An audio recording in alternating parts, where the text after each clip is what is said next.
Alright, gonna do a quick comic book review from the mid-70s, The Flash from DC Comic Books, issue number 234. As you can see, here's the cover.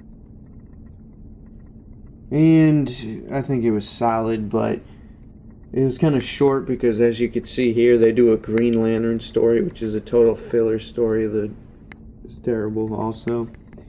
And this is a good cover. This is at the Wax Museum. Actually, it's at the Flash Museum. And someone threatens his life, and this is how it ends up. That's a wax figure of Flash. And they set it up, and they take it as a threat on the Flash's light. And these replicas are some of his arch villains: Captain Cold, the Pied Piper, Captain Boomerang, and Heatwave. But the main villain in this is a guy they call Sabre-Tooth. He murders not for money, not for revenge, but for the sport.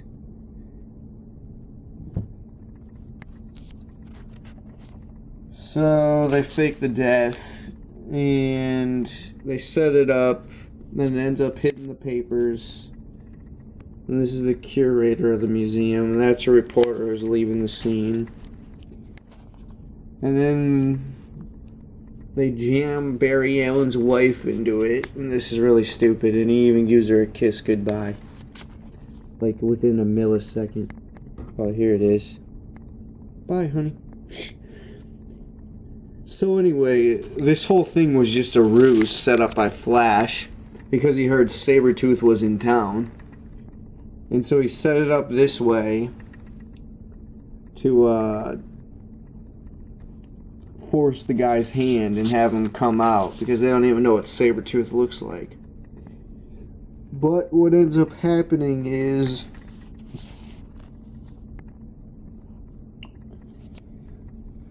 the curator of the museum, Dexter Miles, is Sabre-Tooth.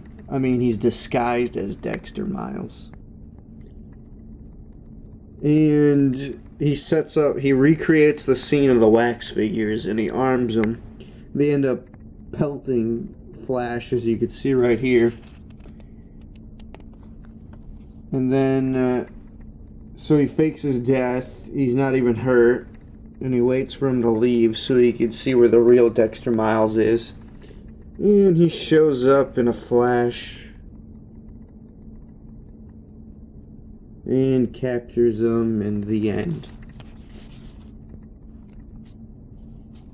And then this is the Green Lantern one, where they just, nothing special. I'm not even really going to go over it. Basically, he ends up in a time warp and goes back to World War II, and he just fights these aliens in between these tankers. Nothing pretty much to it. Alright, this was JBM. Click on the channel for more comic book reviews from the Bronze Age.